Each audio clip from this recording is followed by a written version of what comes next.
In this episode, I sit down with Tom Lee from the Hardin County Sheriff's Office from the state of Texas, where he serves as a deputy focused on mental health side of the job. Tom survived being shot in the line of duty with a crossbow. He is the author of Scars of the Badge, and he's become a fierce advocate for first responder mental health. He knows firsthand the weight this job puts on you. It's not one call. It's all of them combined. Well, 3. You got hard work, which most of the time does not actually pay off. You think it does, but it's normally the 2 other systems that are that you use to get it. The one is the buddy system, or the good old boy system, as we call it, and then the other one is you get degrees and you get educated and you roll that way. So you're either super smart and a good test taker, and that's what gets you through there, or you're the best friend, relative, something of the administration, and that's the reason why they put you in the job. It's rarely the hard-working person that gets it.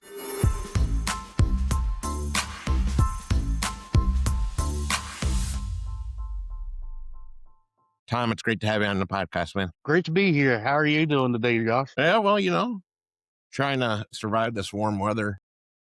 I know it's a lot hotter down there in Texas. I mean, it's always hot in Texas, isn't it? I think it was 96 degrees yesterday, and probably like a 60 or 70 degree or percent humidity. So Yeah. And upstate here, it's when we get this type of weather, it's I'm not all for it. I tell you that. I asked my wife yesterday if we could move to Alaska. and I would think that y'all would be fairly cool up there in upstate New York. Yeah, yesterday I had to go out for a bit, got in the car, and I started driving down the road. You know how you got that temperature indicator in your car on the dash? So I start driving. Normally that starts going down once you start driving. And I'm looking at that darn thing, and it's going 99, 99. I said, it eventually went down to 97. Okay, so you're about the same temp as us. Yeah, until about Saturday, then it's going to drop back down to the 80s. So every summer we get heat waves up here. We spend probably 4 months out of the year to make our yards look nice, and then the rest of the time they look like crap because it's covered in white snow, and it's just I try to figure that out. I said, why am I doing all this yard work to make this yard look nice? And then next thing you know, you don't get to look at it for only 4 to 5 months, and then you're cleaning up in the fall, and then you got snow coming. So we get snow about once every 3 or 4 years. Mm-hmm. So, all right, man, let's get started. So where were you born and what got you into law enforcement? So I was born in a suburb of Dallas, a smaller town for Dallas's population. It has about 60,000 people in it, where the whole county that I work for now only has 55,000 in it. So it's a huge difference. But I was born in the Dallas area, went to a private school for high school, Christian school, got out from there, went to college to be an electrical engineer in computer science. I was enrolled in the dual major there, but it was in college through the Explorer program that I learned about policing and decided to go a whole different direction. So something changed in that when you're in that college atmosphere to point you towards the law enforcement. Is that correct? Yeah, it was the Explorer program. It was part of the Boy Scouts, but they had fire explorers, police explorers, and basically, for people that were interested in those fields, you got to go. They taught you the field. You got to go do ride-alongs with the cops and whatnot, and explore the field. Well, the college just happened to have a police explorers program for the university police, and I started hanging out with the cops and just fell in love with the policing. Was there anybody in your family that was in law enforcement? No, there was a couple of my dad's friends and whatnot, and some people at the church that were police. My dad did air conditioning and heating, so here in Texas, that's very desirable in the summer. So we were always going to tons of different people's houses There's been even a time when my dad was pulled over on a traffic stop, and it wasn't that he was doing anything. It was the cop was just saying, "Hey, you think you can come over to my house and fix my air conditioning?" So things like that. So I started there and got into the Explorer program. And man, I don't know what it is about law enforcement, but man, especially as a 20 somethings college kid, it Mm. just and my dad was having some health concerns, so I didn't want to go work for his company at the time and be a financial strain on his company. I'd go help him, but not just be a continuous employee, because I mean that's just money coming out of the family. So I was like, hey, this is something where I can have a full time job, the great retirement, great benefits, health insurance, because of course my dad owning his own company didn't have health insurance. I could get all that by going over here. That's where I am, and I've been there for 24, 25 years now. Okay, cool. So you get into law enforcement, you go through the police academy. Was it what you expected when you finally got hired, got on the road? You know, when you, I think all cops have a sense. I mean, your first day as a cop, that's a big exciting moment, and then that first day when you're released from FTO. I've talked to many cops. That first day when you're released from FTO and you sitting in that car, and now you're responsible for everything. The weight of that just kind of hits you that first day. I don't know if you had the same experiences when you on your first day, but almost every cop I talk to, man, it's that first day's experience when you're released from FTO. There's nobody riding beside you, nobody tell you what you can and can't do. You're free to go explore this whole vast world and have all the power, make traffic stops, do whatever. And you're not given a roadmap. You want to go sit on this corner and watch the stop sign? Well, by all means, go do it. Yeah, I actually still remember when I got off field training, my first call I ever went on, which is something that I guess it never leaves your brain, right? Oh yeah, it's a crazy experience, that first day of being on your own. Mm. It's almost like, yeah, because you don't have that guy sitting next to you. Yeah, because the guy next to you, he's been doing law enforcement. He or she's been doing law enforcement for who knows how long. They're they're kind of versed in it, but and you can lean on that, and you've got the support there and everything. But even the day you've been doing field training, you're doing your own thing. If something comes up, because we're required to do just about everything, and anytime there's a problem, you're the first person they're calling. So you've got to have an answer for it. Yeah, that brings me into my next question. You know, we see a lot of things that the majority of the public never see. In fact, there's some statistics out there. How concrete they are, I don't know. But law enforcement, you see an average of 400 critical incidences through the course of your career, where the average civilian may see 2 to 4. Yep.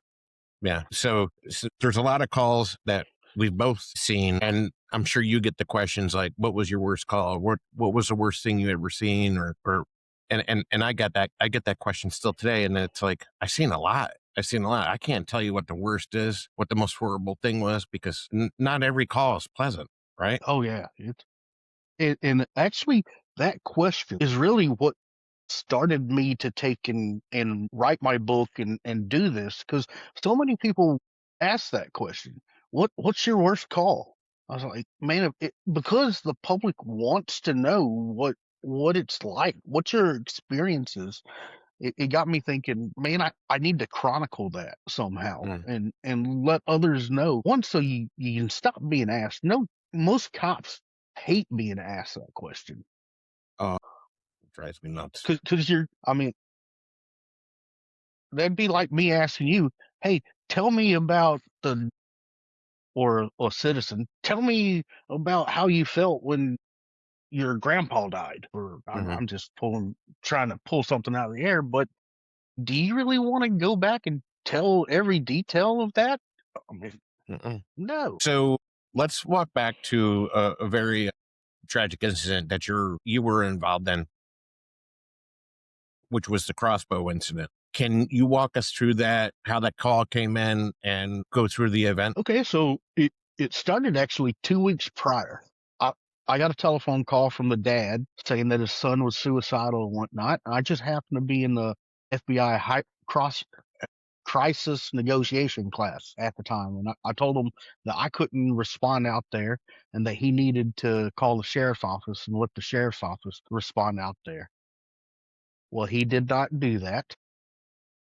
Fast forward to 2 weeks, he called me and he was like, "Hey, my son's back at it. He came over last night talking about killing himself and telling me that there was a cell phone tower that's out on their property. He has a fairly large ranch cell phone tower that was out on his property that was shooting out electrical waves out of it that was killing people, and the cartel was in control of that, and he had a special code that he could punch into his dad's phone to turn off the electrical signals. Well, his dad knew that that was crazy talk and told him to go away and that he wasn't getting his phone. Dad went to sleep and woke up. Now they live on the same property. His dad's house here, and he's living in a Connex trailer that he made into a house out just maybe 100, 200 yards from his dad's house. It was enough that I couldn't see his dad's house when I was there at the Connex trailer, but his dad walked from the house over to the Connex trailer. So we get there. I actually drove down the road. I met them at the road, and there was two vehicles there. Dad had his vehicle out at the road, and mom, they're a divorced couple. Mom and her new boyfriend or husband was there, and mom's acting really nervous. And I didn't know what that was about, but because mom was acting so nervous, I think they thought that he may have killed himself last night. I'm not really sure, but she was being real suspicious, and it made those hairs on the back of your neck kind of stick out because she was being so strange. So I put my vest on because I don't wear a vest. I normally come dressed like this, just a collared shirt and whatnot to talk to you. And but I carry my vest in the back of my vehicle and take it out when I'm going to critical calls. So I put my vest on, and the dad's rushing me to the scene. You're off duty at this time? No, I'm on duty. You're on duty. Okay. It was like 10 o'clock in the morning, 9:30, 10 o'clock in the morning. So I put my vest on. He goes there. Now you got to remember, Hardin County was like 900 square miles almost, and there's our minimum staffing is 3 deputies for that 900 square miles. So backup can be ways away. And there was another call that came in the town really close to where I was, of a person that was being transported to the hospital because they attempted to overdose. And about the time I got there, they sent a deputy to that call because the family was stopping at the fire department to get the ambulance to carry them to the hospital for the overdose. And so I knew my closest deputy was right there in the town, and there was 2 more somewhere in the county. So I was like, okay, I'll just do this myself and see what comes of it. Nobody said anything about weapons or anything, so we'll just wing this myself. And that was hindsight always gives you a better vision, and I should have called another officer to assist me, but I didn't. I was getting rushed up there to the scene by the dad. Get there, and the dad's already knocking on the son's door, and the son's yelling, not yelling at the dad. He's just, "Hey, go away, leave me alone. I don't want anything to do with you. If you don't leave, I'm calling the sheriff's office." After the dad knocked like 2 or 3 times, I was like, okay, he's saying he's going to call the sheriff's office. Let me introduce myself as a sheriff deputy and say that I'm already here and tell him that I'm trying to take and talk to him. As soon as I knocked on the door and introduced myself to a sheriff's office, man, instead of yelling, he starts screaming and being irate. And I'm telling him through the door, "Man, I'm here. I just want to check on you, see if there's anything I can do to help you." And that's when he came back. He goes, "You want me to come back or come out? All right, you get ready." And that was just one of those things that it was like, what does that mean? Why do I need to get ready for him to come out? Mhm. And it wasn't like 5 seconds after he made that statement that I hear the door come flinging open. And of course, you don't stand in front of the doors, as all law enforcement knows. So the door opened outward instead of inward. So I had to kind of look around the door to see what was in that Connex trailer. And as I looked around the door, I'm faced with a crossbow, him pointing a crossbow right at me. I took off running down the side of the Connex trailer so I could gain some distance and draw my gun. And in the process of drawing my gun, I was turning to look back at him, and all of a sudden I feel a sunburn sensation on the side of my face and on my arm. Now, it was probably a split second that, because I knew what that was. I knew it was, I'd just been shot. But man, it felt like time stopped. And I was thinking, okay, I got shot now. Or there's a big pain in my arm. There's a big, bright pain. I mean, it felt like a sunburn across my face. He must have hit me. What to do? And it just felt like time was sitting still. But at the same time, I shot around from the hip because I was spinning around and coming up with the gun. As soon as I felt that pain, I fired the one off. No aiming, no nothing. Just to let him know I'm gonna fight back. So as soon as I do that, I don't know if that round hit him. I have no clue, even as to today, whether that round hit him. He takes off running, and I came up to the front of the Connex trailer where the front door is, and he's shagging across the field, and I look, and all of a sudden he starts drawing a machete, and I was like, man, I know now that he's either gonna swing around and come and attack us with that machete, or when my guys get here finally, he's gonna be hiding in there. There's a couple groves of trees. There's mostly a wide open field, but there's two little groves of trees. And I was like, he's gonna hide in those trees, and when they get there, he's gonna jump out and slash them with that machete. So this ain't over. And so I shot him dead in the back as he was running away. How long did it take for backup to arrive? That's a good question. I'm gonna Probably seemed like an eternity. I'm gonna guess it was 10 or 15 minutes. They had to come from Sour Lake. I just had a conversation with the guy that responded out there, because he was telling me, because of my book and whatnot, he was telling me his portion, and he was dealing with that other overdose, and he saw the city cop jump in his patrol car or her patrol car and haul butt towards me. And he yelled at him. He was like, "What's going on?" And they're like, "Shots fired." So he ran to his car and hauled butt over there too. And it's probably a good 15-minute drive. And I know that they're doing 100 miles an hour plus. So I would say probably 10 minutes before they got there. Yeah. What was the extent of the injury on your end? So I only had a bruise on my left arm. I had a shirt that had the handcuff key and a pin in the sleeve. If you've seen them on the side of the shirt, well, it hit the pin, and somewhere I still have that pin. You can't open it. It was a click pin, because it bent it where it can't open. And I've got a tear in the shirt sleeve, and then I had 7 stitches across my face right here. So it kind of did like a ricochet, that when the arrow came out, it hit the sleeve and then went up and towards your head. Yeah, so my guess is, as I was spinning around to engage him, my arm was coming up, and because you're taught, we do a one-handed drill, and you're taught to move your hand away so you don't shoot yourself in the hand. Mm-hmm.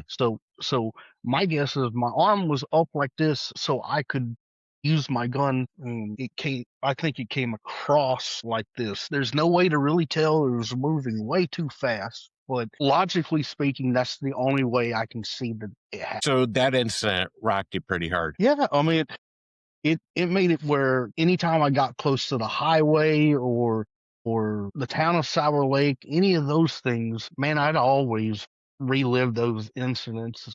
Everything ran through my mind. I mean, I'm sure I never went to anywhere to get diagnosed with PTSD, but I'm gonna guess that it's PTSD in the mental health world that I work with. I can't diagnose it, but I know it when I see it. Let's go back to earlier in your career. You were with an agency where they kind of put you in and we talked before the podcast, a situation uh, where you had to walk away from that agency, but you did get hired by Hardin County. But how did that internal affairs investigation, when they came to you, and like I said, we already talked about it, it was BS. Do you think there was a motive behind that? Walk us through that situation. So yeah, that was early. I was in my 20s, mid 20s at the time, and I had made some political waves. The morale was super low in the police department, and it was a university police department. So there, the mayor of a university is called the business administration official, and they're the ones that like oversee the police department and whatnot at on a university level. So the head of the business administration, he called a meeting with the police department and was asking, hey, what can we do to change the climate and whatnot? And I was the dumb cop that actually told him the truth. Hey, these are the things that we want changed. We don't have it. It's mid 2000s here. We don't have computers in the car. We're driving cars that they bought at police auction instead of buying new police vehicles for us. So those cars are junk. There's other technology stuff that we have that isn't what the vast majority of cops have and that we don't have access to. There's things that could make our job so much easier, but y'all won't invest in it. And the guy looks over at the chief and said, is that correct? Are these things not? And she said, yeah. But at that point in time, it painted a political bullseye on my back. What transpired from there? So they did end up promoting me during this time to corporal. But at the time, the chief was very notorious for telling you one thing, like the cadets, they'd say, hey, we're going to hire you at this salary. And when you get out of the academy, you'll make this amount. Well, I never got that. They kept me at the same amount until after my first year. And I talked to two other officers that we had hired, and they did the exact same thing to it. So when I got hired as the corporal, I was applying to other agencies too to get out of that environment. Well, they came to me and said, "Hey, we'll give you the corporal position, but you have to take your applications from other agencies." I was like, "Well, what's the money gonna be at?" And they're like, "We'll give you a $10,000 raise if you pull your applications out. We'll give you this amount." I was like, "Well, I want that in writing." And I got an email back that said, "You'll be promoted to corporal at this pay." So that's what I did. It's a lot easier to stay at the agency, and at the time I thought, man, making $10,000 more is going to be great. And I later learned that they had conversations in the back because they weren't going to pay me that. They were only going to give me a $5,000 raise. And then the lieutenant that offered me that said, you can't do that. He got it in writing. There's an email that says that we're going to offer that. And they gave it to me and another guy at the same time. They promoted us both corporal. And the chief's statement was, well, somebody's going to have to pay for this. That's what she told her command staff. The lieutenant told me a couple years later that that's what happened during that. What does the chief mean by somebody's going to have to pay for this? Well, it's easy. It was the target that was on my back. What was the ultimate outcome So they basically, you had the bullseye on your back. What was the ultimate outcome? So about 6 months later, they demoted me for what they said was calling the person that I was training. I was the FTO at the time, calling him a rookie. He'd been with another agency, but he came to our agency. And in my head, anytime that you are new to that agency, you're the rookie of the agency until you're not the rookie anymore. Well, I was told to stop calling him rookie, and I stopped calling him rookie. But the lieutenant that over patrol at the time does a check ride with the officers on your last day before you're released from FDO, just to make sure that they can sign off and say, yeah, they look like they're ready to go as an officer. So he went and did the check ride, and I don't know how that conversation went in that car, but they asked him about whether I called him rookie and whatnot. And right after that check ride, I was called into the office and asked about calling him rookie, and was written up and demoted. No investigation, no nothing, for calling him rookie. I just so happened that my friend was attorney for the police association, and I called him on his private cell phone and was like, hey man, what do I do about this? This is what's going on. He was like, hold on, I'll be right there. And he drove to the university, met with me, found out what was going, had me come down to his office, and right then wrote a letter to him, sent a letter saying, you, by Texas law, you can't just demote him without doing some type of an investigation. The allegations you made, you said that he called him a rookie after you told him not to. He never did that. So they're like, okay, we'll give him back his rank. But they went around the department and started asking everybody, hey, what's something that Tom did that you don't like? What's some of the things? So they were documenting with everybody in the agency, okay, what can I do to get him? And I went from being demoted and that was going to be the end of the thing, to now I had like 5 or 6 IA investigations opened on me, because they were grasping at straws to find something that would stick against me. And the same guy, because I was FTO and I made a traffic stop, and yeah, I did way over the speed limit. I should not have been driving that speed to go there, but I was also getting griped at by the administration for doing off-campus traffic stops. So I was trying to stop the car in time where it showed that I was right near campus, and not wait till I was several blocks away to catch up to the car and whatnot. So I did drive really fast to make the traffic stop, but I'm trying to comply with their rules that they're putting in place. And so they asked me if I was doing, how fast I was going. I was like, I don't know my speed. That happened 3 months ago. I can't tell you how fast I was going 3 months ago. Can you tell me what you ate for breakfast 3 months ago? So they're like, were you doing 80 miles an hour? I was like, probably. I was probably doing that. Were you doing 90? Again, I was probably doing at least 90 miles an hour. Were you doing 100? Yeah, I was probably doing 100 miles an hour to catch this car. And they terminated me because that answer is lying to them. So they said that I lied during an internal affairs investigation. Job is stressful enough as it is.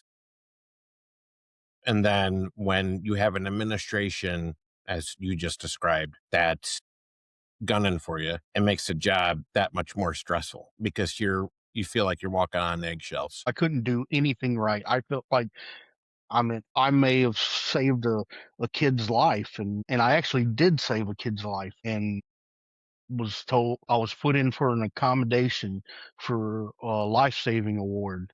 And instead of giving me accommodation, they gave me a letter. Here's your letter. We're gonna dump it down to the lowest thing. We're not going to give you credit for anything that you're doing. So you leave that agency, you end up at Hardin County. You have the crossbow incident. And now what are you doing for Hardin County? So the crossbow incident, I was a mental health deputy. I'm now the sergeant in the mental health deputy. Now I'm a sergeant of myself. There's nobody else in the unit. We work on a task force. So I work with 5 different counties, and we all come together as a quasi task force to help each other and deal with mental health care in our region. How's that been? How long you been doing that, and how's it working out? I've been doing it for almost 8 years now. It it's going pretty good.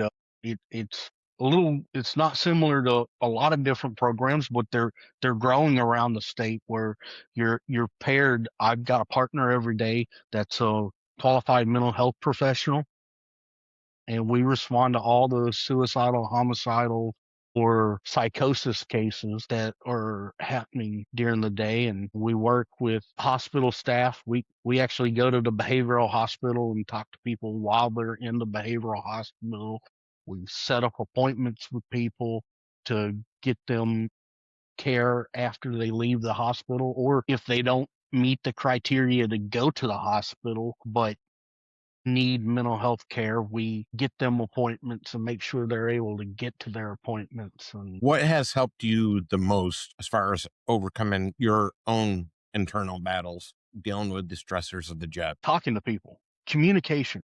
And it's the same thing with therapy. Basically a therapist's job is to take and sit there and listen to you and let you tell your stories and get it out, because that's what's always eating at it. And therapists are trained to ask certain questions and pull that information out of you, or have you think about situations in a different scope. So I mean, it's talking to your buddies. I mean, you may be able to relive the incident, but are you going to really tell your buddies exactly what was going through your head at the time? No. And that's what you've got to do here. You've got to be able to tell people, man, that scared me. I was scared there, wanted to cry, whatever it is.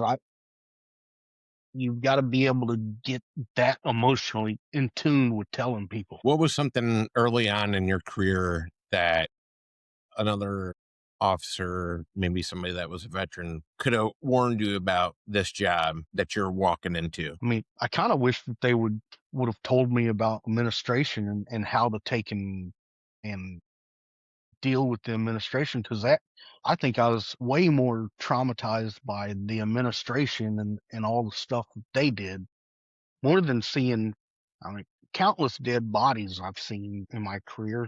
Those things don't bug you. You're, you get kind of numb to seeing dead bodies. But for administration not to have your back, not to care about you as the person, I just wanted to be treated like I treat other people. And here it is, they're just coming to backstab you because of something that you've done in the past. Yeah, and then going back, you were asked a question: what could be improved on? What could be better with the university? You were honest. You spoke the truth, and then they came after you, and it happens all over the country. I've heard the stories of just horrible administrations that do this. And you sometimes wonder, how does some of these people make it into the administration and law enforcement? Like, how did they get there? Well, so I mean, you basically have two systems to come to work your way up. Well, three. You got hard work, which most of the time does not actually pay off. You think it does, but it's normally the two other systems that are that you use to get it. The one is the buddy system, or the good old boy system, as we call it. And then the other one is you get degrees and you get educated and you roll that way. So you're either super smart and a good test taker, and that's what gets you through there, or you're the best friend, relative, something of the administration, and that's the reason why they put you in the job.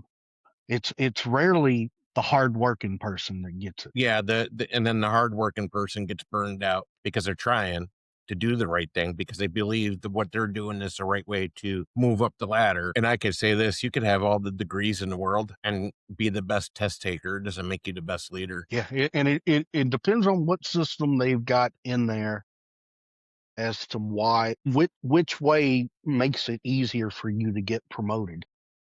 Whether it's having a degree and going about that way, or somebody and you're a good butt kisser.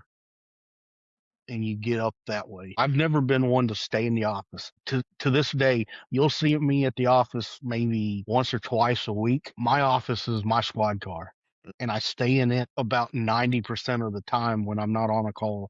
I'm in that car somewhere waiting to respond to the next thing. So you're not only doing the superior peer support mechanism, but you're also handling calls for service stuff. Yes. So peer support, I do that on a voluntary basis. There's a regional peer support team here, and I'm the past president of the peer support team, and we do that all on a voluntary. That's all off duty, or I mean, if an incident happens on duty, we're going to go too, but that's primarily done off duty. What led you to write in your book, the name of the book? What led you to doing that? Well, so Scars of the Badge, that it's not just about law enforcement. Other emergency responders see the same things. They wear a badge too. So I didn't want this just to resonate with cops, just to be a bunch of cop stories. I wanted it to resonate with everyone. So badge is for everybody. The fire departments wear badges. EMS people wear badges, or at least some of them do. So, and it's about the scars. Scars aren't a bad thing. We all have scars, but it's telling what my scars represent. What would you want somebody that reads that book to get from it? Well, so it kind of depends on where you are, whether you're a first responder or whether you're a citizen. I want the citizens to see all the different things that we deal with during a whole career, because my book's my whole career. And you'll see just how it's not just one call that does it. It's stacked. This happens, and this happens, and this happens, and they each build and build and build over time. It's not just one incident. It could be one incident, but it's not typically one incident alone that's the worst thing that you've ever experienced. It's multiple incidences that you're seeing every day, well, every week. You don't go to a bad call every day. That's a misnomer. Sometimes you can go a couple months without seeing a bad incident. It's so the general public can know what cops are like, or first responders, and kind of get a feel of how a whole career goes. And then I want the first responders to be able to identify and see themselves. My stories, though it's different, it's my own story. It's very similar to your story or somebody else's story over here. We're all in this together. We've done a lot of the same stuff. I don't care if I'm a Texas cop, you're a New York cop, there's a California cop.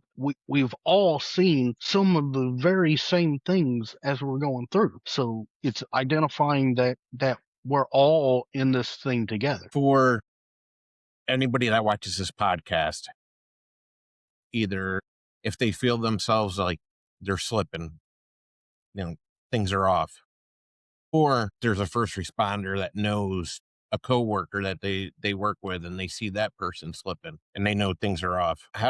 What should they do, and how can they intervene or how can that person that feels like they're slipping, or a person that knows that they see somebody that's slipping, what can they do to get things back on track? So, I mean, the first thing is to take and be honest with yourself that, hey, things aren't going right here. Not turn into that bottle, because that's typically what we do as cops. Yes. We try to drink those problems away. If I can drink enough that it makes me tired and I can go to sleep, and then I won't think about those things. But there's so much negative ramification that goes with that. There are much better alternatives than turning to the bottle to take and get through the day, get through all those horrible things that we've seen. There's many outlets that will keep you confidential. Texas has the Texas Peer Support Network, where you can call and talk to them. There's Cop Line, which is national, that you can talk. They're all volunteer retired guys that you talk to there, and they're not going to tell your agency. Some agencies will punish you if you talk to other cops or whatnot about it. And that's the reason why we drive ourselves to sitting in your house all alone drinking from the bottles, because where do you turn? And if you do go to your friend at the department, you're worried about the department finding out. And then from there, you'll end up on the rubber gun squad, where you either don't have a job anymore, or you do have a job and you can't carry, or you're given administrative duties instead of police duties to do. And that's not what we signed up for. If you're a hard charger, last thing you want to be is strapped to a desk.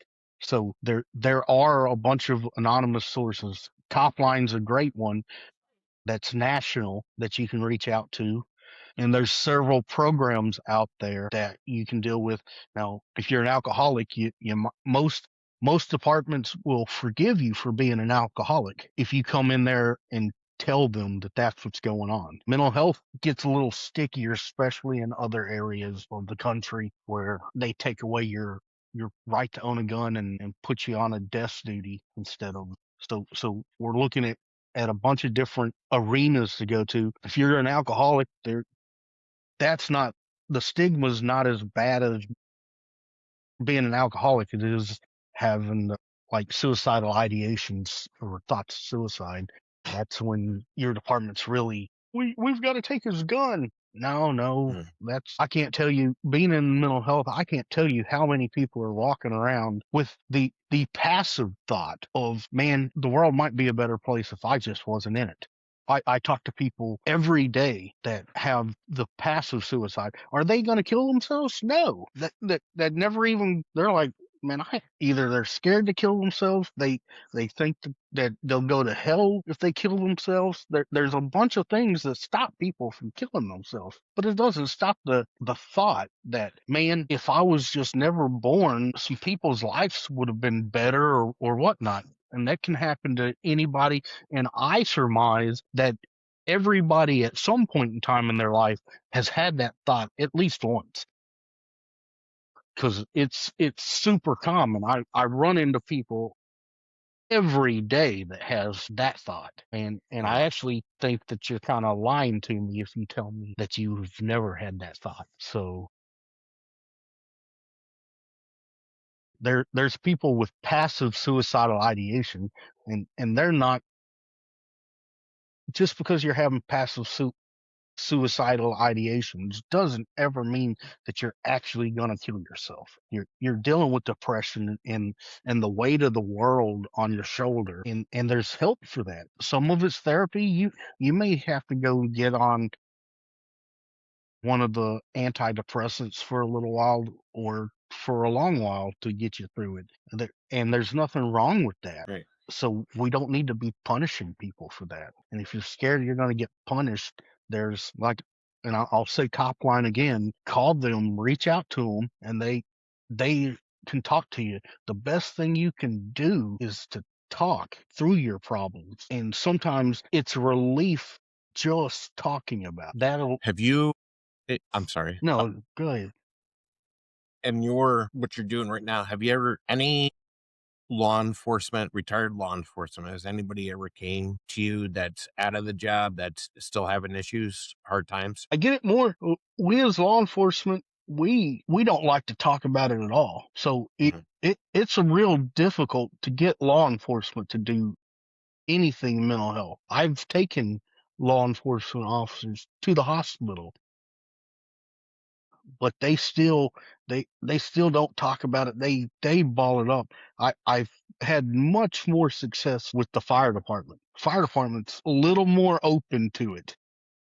And recently I had somebody from the fire department. I went and talked to him the day that he tried to kill himself. I actually went and talked to him beforehand. And I was like, man, I can help you. There's all these programs for you. Just let me help you. And he's like, man, I'm not suicidal. I'm not going to kill myself. And I was like, okay, I'm going to take your word until you prove me otherwise, right? That's how we mostly do this. Well, later on that day, I get a phone call from him. He's like, Tom, I need your help. I just tried to hang myself and the rope broke. So, and he actually used Facebook Live and he live streamed him hanging himself. Thank God the rope broke. The sheriff's department got there before I did. He called me. I was off duty at the time. I changed clothes, got dressed again, and went to the scene, but the sheriff's office was already there. Patrol was already there, attempting to do it. And he ran out to the woods to get away from him. He didn't want to be handcuffed and everything, and called him when I got there. And I was like, "Hey, man, I know you're hiding in the woods from us. Come out and talk to me, and I'll get you some help." He was like, "Man, they're gonna handcuff me," and I had to talk to him. Man, I don't handcuff hardly anybody anymore because they're suicidal or whatnot. I would rather, if you act cordial to me, I'm going to be cordial to you. So I can typically talk. Now I do put handcuffs on certain people, but man, I'm going to get you help if I can do it without handcuffing you. And that was his biggest stigma, is I don't want to be handcuffed. I don't want everybody to see me that way. It's like, man, I'm not going to handcuff you. You can come out here, talk to me, get in the back seat of my car, and instead of going to a local hospital, we'll go to a Houston hospital that has a first responder program. And that way nobody around this area hears from you, knows what happened. I mean, I can't help it that you already put it out and you were on Facebook Live. You've made everybody aware that you're suicidal. There's no changing that. But so that doctors and nurses that don't see you, we'll go to Houston instead and go to a program over there. So He finally was obliged by that, came out. yeah, that happened, I don't know, 6 years ago or so, and I saw him in February, and I was off duty. I was at a Mardi Gras parade actually, and he saw me. He's no longer on the fire department. He's working. He lives in another county even. He saw me and he came up to me. And he's like, "Man, Tom, that day, that was the best day of my life because I actually got the help that I needed." That's going to make you feel good too, Oh knowing yeah, that you're making a difference. Yeah. Yeah. Yeah. So scarsofthebadge.com. That's your website. yes sir. If anybody wants to read your book, they can find it there. You can find it there. And You can find it on Amazon, Books a Million, Barnes and Noble, any of the big bookstores. Now, you're not going to find it on a shelf. I self-published the book myself, and you have to have thousands of copies before they'll ever put it on most bookstores. But they put it on their website, so you can order it through any of the websites. and on social media, are you easy to locate? Yeah, Scars of the Badge, Facebook, Scars of the Badge, Instagram. My wife runs the TikTok page. If you send something to the TikTok page, she's going to get it. She'll tell me about it. And so that's a slower form of communication, but I will still get it from TikTok. So those three platforms I'm heavy in. You find me on LinkedIn and some and X, but I don't go on X hardly ever. Mm. Facebook's my primary one, but my Facebook and Instagram's linked together. So Gotcha.